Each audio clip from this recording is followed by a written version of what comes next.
के कर्मचारी शिक्षकों ने भी एक मांग रखी कि पुरानी पेंशन बहाल के लेकर राजस्थान में, क्यों मैं राजस्थान का कांग्रेस का कोऑर्डिनेटर था, वहाँ पेंशन मिल रही थी जब तक वहाँ कांग्रेस सरकार थी। छत्तीसगढ़ में मिल रही थी, हिमाचल में अभी पेंशन, जहाँ विपक्ष की सरकारें हैं वहाँ पुरानी पेंशन है। मैं खुद अपना उदाहरण दे रहा हूँ कि मैं भले ही मैं तो 6 बार का विधायक रहा हूँ, लेकिन आज एक दिन के लिए भी कोई विधायक बनता है उसको पेंशन 40,000 रुपये पेंशन मिलने लगती है। कोई एक सांसद एक दिन के लिए सांसद बनता है तो उसको पेंशन मिल लेते। जो 35 साल नौकरी कर रहा है, जो 40 साल नौकरी कर रहा है, उसको क्यों नहीं पेंशन मिलेगी।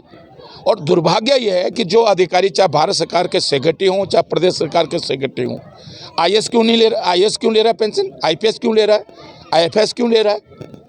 तो अब बड़े अधिकारी लेंगे। सेंट्रल गवर्नमेंट के जो आईएएस हैं, आईपीएस हैं, आईईएस हैं, इंडियन रेलवे सर्विस के अधिकारी हैं, इंडियन इंफॉर्मेशन सर्विस के अधिकारी हैं, वो तो सब पेंशन लेंगे।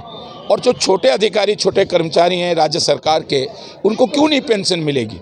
तो मैं सोचता हूँ कि ये तत्काल लागू होना चाहिए।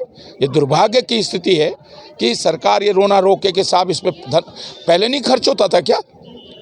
आज़ादी से लेकर अब तक 2005 तक, 30 सितंबर 2005 तक आज पेंशन मिलती रही लोगों को। क्या तब नहीं था देश गरीब क्या।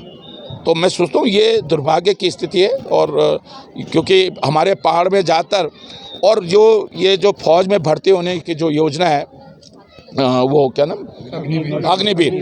देखिए हमारे उत्तराखंड में सबसे बड़ा रोजगार का साधन क्या था कि हम फौज में भर्ती होते थे।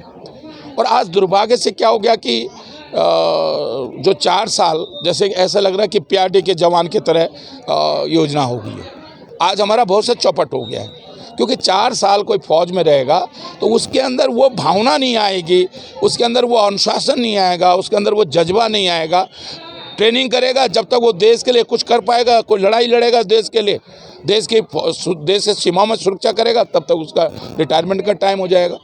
तो भाई जिसको आपने इस देश की सेना ने, इस देश के रक्षा मंत्रालय ने जिसको 8 महीने 9 महीने की ट्रेनिंग दी है, तो केवल 3 साल के लिए ट्रेनिंग दी है, 3 साल के लिए। उसका प्रयोग पूरे देश के 15-20 साल जब तक वो जवान है तब तक उसकी सेवाएं लेनी चाहिए। तो ये अग्निवीर से बहुत उत्तराखंड को नुकसान हो रहा है, इतना बड़ा नुकसान हो रहा है उत्तराखंड को, किससे आज पहले हमारी एक उम्मीद होती थी कि फौज में चले जाएंगे। आज हमारा नौजवान फौज में नहीं जा रहा है। अभी मुनकरेती में जो आत्महत्या की एक नौजवान ने इसलिए की क्योंकि आज लोगों को बुरा लग रहा है। मैंने गढ़वाल राइफल्स का हेडक्वार्टर जहाँ लेस्टोन है, मैं 10 साल वहाँ से विधायक रहा हूँ। मैं देखता था कि लोग कितनी उम्मीद से जो है भर्ती होने के लिए आते थे। तो धीरे धीरे क्या हो रहा है, हमारे पहाड़ों में क्या है, हमारे पास कुछ है ही नहीं। तो लेके देखे नौकरी फौज होती थी, मास टीचिंग होती थी, जो पढ़ लिख जाते थे वो टीचिंग में जाते थे, जो कुछ फौज में चले जाते थे। तो ये दुर्भाग्य कि आज दोनों ही व्यवसाय हमारे हाथों से छीन ले गए।